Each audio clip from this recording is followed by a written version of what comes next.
مفتی صاحب کیا کیکڑا کھانا جائز ہے؟ فقہ حنفی میں صرف مچھلی کھا سکتے ہیں, مچھلی کے علاوہ کچھ بھی نہیں کھا سکتے, نہ جھینگا نہ کیکڑا نہ کچھ اور اس کے دلائل بھی بڑے مضبوط ہیں. تو باقی امام شافعی کی رائے میں جائز ہے کھانا, تو ایک فقہ کو فالو کریں, پھر ساری پابندیاں اسی کی. جھینگا کھانے کے لیے شافعی بن جاتے ہیں, کیکڑا کھانے کے لیے امام شافعی بننا ہوا ہے.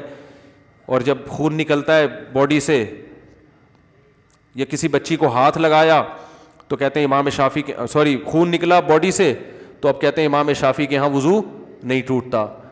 ایسا ہی ہے نا, امام شافعی کے یہاں بلڈ نکلنے سے وضو نہیں ٹوٹتا, تو کبھی شافعی بنتا ہے کبھی حنفی بنتا ہے, یہ ٹھیک نہیں ہے. ایک فقہ کو فالو کرو. تو یہاں بر صغیر میں 99% لوگ اہل سنت میں فقہ حنفی کو فالو کرتے ہیں, بلکہ اس سے بھی زیادہ, باقیوں کا ریشو تو 1% سے بھی کم ہے. تو ایسے میں آپ جب ایک فقہ کو فالو کر رہے ہو تو پھر پوری پابندیاں اس کی لو. ایک صاحب کہنے لگے سعودی عرب کے علماء جو ہے وہ کہتے ہیں کہ مچھلی کے علاوہ بھی سب چیزیں حلال ہیں, وہ یہ بھی کھا لیتے ہیں گو. تو میں نے کہا بھائی پھر سعودی عرب کے علماء تو یہ بھی کہتے ہیں کہ ایک نماز چھوڑنے سے انسان کافر ہو جاتا ہے, نکاح بھی ٹوٹ جاتا ہے, شیخ بن باز کا تو یہ فتویٰ ہے. تو کہنے لگے یار یہ تو میں نہیں مانتا. میں نے کہا پھر یہ کیکڑا کھانے کے لیے آپ سعودیہ کے فتوے کو مان رہے ہو؟ نماز جب چھوٹتی ہے, نکاح بھی گیا آپ کا, سارا دن بیٹھ کے نکاح کی تجدید ہی کرتا رہے گا, اتنا مہر کہاں سے لائے گا؟ ہر دفعہ نکاح میں نیا مہر رکھنا پڑتا ہے, کروڑوں روپے کا مقروض ہو کے دنیا سے جائے گا. تو ایک فقہ کو فالو کرنا چاہیے. چاروں فقہ درست ہیں لیکن فالو کس کو کرنا ہے؟ ایک. تو فقہ حنفی کو جب فالو کر رہے ہیں آپ, تو پھر میرے بھائی امام حنیفہ کے دلائل اس میں بڑے مضبوط ہیں, کیونکہ حدیث میں آتا ہے احلت لنا میتتان السمک والجراد, 2 مردار ہمارے لیے حلال ہیں, ایک مچھلی اور ایک ٹڈی. اور سمندر کی ہر چیز کو اگر حلال قرار دیا جائے تو سمندر سے تو ایسا ایسا گند نکلتا ہے کہ آپ کی سوچ سے بھی بالا تر ہوگا وہ. تو اس لیے صرف مچھلی کی تو 20 قسمیں ہیں. مانگڑا مچھی ہے, گھسر مچھی ہے, مشکا ہے, اور کیا ہے, کند ہے, اور کیا ہے. کراچی میں یہ ورائٹیز ملیں گی, یہ بھی آپ کو کراچی سے باہر نہیں ملے گی. میں نے وہ بھی کھائی ہے, سوات کی جو مشہور مچھی ہے, کیا نام ہے اس کا, ٹراؤٹ. مزہ نہیں ہے وہ جس نے کراچی میں مچھلیاں کھائی ہوئی ہیں اس کو نہیں آئے گا وہ مزہ. آپ کہہ سکتے ہیں وہ فارم کی ہوگی, فارم کی نہیں, سچی مچھی کی, بالکل شکار والی مچھی بھی کھائی ہے وہاں پہ, مزہ نہیں ہے. کراچی میں مچھلیوں کی ورائٹیز, ٹھیک ہے پنجاب کے اپنے فضائل ہیں, ہمارا مقصد کوئی یہ نہیں کہ پنجاب میں بہت اچھا ٹماٹر پیدا ہوتا ہے, کینو مالٹے پنجاب سے ہی آتے ہیں, بہت ساری چیزیں پنجاب میں, گندم ہے, بہت ساری چیزیں, لیکن کچھ چیزیں کراچی کی ہیں. وہ مچھلی بھی کہاں ملتی ہے؟ اتنے بڑے بڑے سمندر سے آپ دیکھو پیس نکلتے ہیں, اور ذائقہ دیکھو کیسا ہے, ٹائٹ خاندانی. جب آدمی مچھلی خریدنے جاتا ہے سمجھ میں نہیں آتا کون سی خریدے, اتنی 20 قسم کی, ہر مچھلی کا ٹیسٹ الگ, ہر ایک کے فضائل الگ.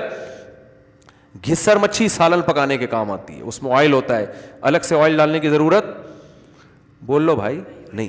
سنگھاڑا مچھی سستی ہے, اس میں بھی آئل ہوتا ہے, صحت کے لیے بہت اچھی ہے. اور آپ کا مشکا ہے, مزہ نہ آئے پیسے واپس. سرمئی مجھے پسند نہیں ہے. پاپلیٹ ہے, پاپلیٹ کے فضائل بیان کرنے کی ضرورت بولو نہیں ہے. پھر یہاں شکار کی مچھی الگ ہے اور اسٹور کی مچھلی الگ ہے. روز شکار والی اگر تازہ بالکل کھانی ہے 100 روپے ریٹ اس کے زیادہ ہوتے ہیں, رپورٹ پیش کر رہا ہوں. تو وہ آپ نے کیا کیا کہ شکار کی مچھی کھا لو آپ, وہ بھی آپ کو فشری میں ملے گی. فشری جاؤ تو آدمی پاگل ہو جاتا ہے وہاں جا کے, اتنا مال یار سمندر ایسے نکال رہا ہے, رزق اللہ کی قدرت نظر آتی ہے. میں تو فشری جا کے کہتا ہوں فیملی پلاننگ والوں کو بلاؤ, یہ منظر دکھاؤ. مجھے کہتے ہیں نا رزق کی کمی ہو رہی ہے, بچے پیدا ہو رہے ہیں, کہاں سے کھائیں گے؟ اللہ بتا رہا ہے صرف ایک سمندر ہی تمہیں اتنا کھلا سکتا ہے, باقی تو باقی ہے, اور ذرائع تو بہت ہیں. فشری میں جاؤ اور لانچیں صبح فجر سے پہلے جاؤ, کبھی لانچیں آ کے لگتی ہیں, ایسا مال نکلتا ہے یار, ایسا لگتا ہے سمندر پھینک رہے, کہہ رہے کھا لو بس, آ کے کھاؤ, رو نہیں, ٹھیک ہے نا, ٹینشن نہ لو. یہ غربت یہ بکواس چھوڑ دو. سمندر بزبان حال بتاتا ہے, آ جاؤ لے جاؤ. یہ سرمئی کی لاٹ نکل رہی ہے, یہ پاپلیٹ کی لاٹ کی لاٹ کیسے لگی ہوئی ہوتی ہے وہاں پہ, ایسا مزہ آتا ہے. میں تو ویسے ہی بھی جاتا ہوں فشری, بتا کے نہیں جاتا, سب لوگ پہنچ جاتے ہیں پھر. تو ویسے ہی جاؤ, اتنا مزہ آتا ہے یار, اللہ کی طرف سے کیسا انتظام ہے. سمندر نے کبھی نو نہیں کیا, نہ نہیں کیا. جب آپ نے اس سے رزق مانگا ہے کبھی اس نے نہیں کہا کہ میرے پاس رزق ختم ہو گیا ہے, نہ. سمندر ہمیشہ خوش کرتا ہے, کہتے ہیں لے جاؤ بھائی. تو مچھلیوں کی اتنی قسمیں ہیں, مجھے تو یاد بھی نہیں ہوتی, آنگڑا مچھی, بانگڑا مچھی, پتہ نہیں کون کون سی قسمیں. بنگلہ دیش کے لوگوں کو بہت اچھی طرح نام یاد ہوتے ہیں, وہ کانٹوں سمیت کھاتے ہیں. بنگلہ دیش کے لوگوں کو دیکھا مچھلی کھاتے ہوئے کبھی؟ کانٹوں والی مچھلی منہ میں رکھیں گے, چبا چبا کے کانٹے ایک طرف نکال کے پھینکے مچھلی. پتہ نہیں یار کوئی اندر آٹومیٹک آلات لگے ہوئے ہیں کیا ہیں جو کانٹوں کو ایک طرف کر رہے ہوتے ہیں. وہ بہت زیادہ کھاتے ہیں نا تو عادی ہو گئے, انہوں نے گھما کے کانٹے نکالے, مچھلی نکل گیا. پتہ نہیں کیسے کھاتے ہیں یار. تو اتنی قسموں کی مچھلیاں ہیں, تو آپ کو کیکڑے کی طرف جانے کی ضرورت کیا ہے؟ تو ضرورت کیا ہے یار؟ تو احتیاط ہے, چھوڑ دو یار اس کو. البتہ بزنس جائز ہے, کیونکہ فقہ شافعی میں, فقہ حنبلی میں جائز ہے کیکڑا کھانا بھی. تو ایک چیز, بزنس اس پروڈکٹ کا حرام ہوتا ہے جو پورے تمام ائمہ کے نزدیک ناجائز ہوتی ہے. وہ ہوٹل میں ہم چند دن پہلے گئے کھانے کے لیے, تو اس نے کہا جھینگا لاؤں, میں نے کہا نہیں بھائی مچھلی لے آؤ. کہہ رہے جھینگا کیوں نہیں کھاتے؟ میں نے کہا اس کو جائز نہیں سمجھتا میں. تو ایک دم وہ کہنے لگے یار پھر تو ہمارا کاروبار حرام ہو گیا. تو میں نے کہا کھلاؤ, جو کھا رہا ہے اس کو کھلا دو, خود نہیں کھاؤ. تو بزنس اس لیے جائز ہے. لوگ یہ بھی کہتے ہیں ایک چیز ناجائز بھی ہے, اس کا بزنس کیسے جائز ہو گیا؟ کیونکہ ناجائز اتفاقی نہیں ہے. اہل اسلام میں بعض بڑے بڑے مجتہدین اس کے جائز ہونے کے بھی قائل ہیں.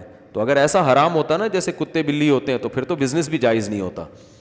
تو اسی طرح اب یہ اس طرح حرام نہیں ہے, تو اختلافی مسئلہ ہے.